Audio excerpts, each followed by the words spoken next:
अन्नकूट महोत्सव के अवसर पर सोमवार को कुबेश्वर धाम में ब्रजधाम की झलक नजर आई।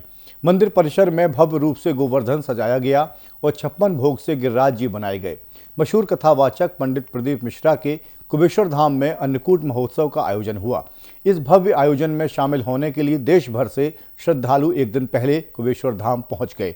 अन्नकूट महोत्सव पंडित प्रदीप मिश्रा के सानिध्य में आयोजित किया गया है। शिव आराधना से और शक्ति की आराधना से जुड़ा हुआ है।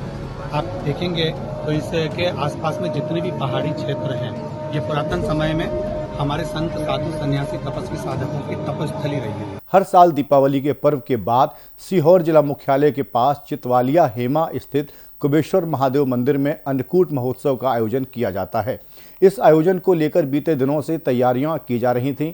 अन्नकूट महोत्सव के अवसर पर सोमवार को कुबेश्वर धाम में ब्रजधाम की झलक साफ नजर आई। मंदिर परिसर में भव्य रूप से गोवर्धन सजाया गया और 56 भोग से गिरिराज जी बनाए गए। आयोजन को लेकर लंबे समय से पंडित प्रदीप मिश्रा के सानिध्य में विठलेश सेवा समिति द्वारा तैयारियां की जा रही थीं। शिव आराधना से और शक्ति की आराधना से जुड़ा हुआ है। आप देखेंगे तो इसके आसपास में जितने भी पहाड़ी क्षेत्र हैं, ये पुरातन समय में हमारे संत साधु सन्यासी तपस्वी साधकों की तपस्थली रही है। अगर नर्मदा जी जाने वाले हों, गंगा घाट पर जाने वाले हों, सरयू का स्नान करने वाले हों, पहले इस वन क्षेत्र में आकर तप साधना करने के बाद ही वो अन्य क्षेत्र के लिए जाते हैं। तो यहाँ तपोस्थली शिव शक्ति। दीपोत्सव के बाद हर साल यहां पर समिति के द्वारा भव्य आयोजन किया जाता है। इस मौके पर मंदिर परिसर में 56 प्रकार की सामग्री से गिरिराज गोवर्धन का प्रतिरूप तैयार किया जाता है। इसके अलावा रंगोली आदि का निर्माण किया गया।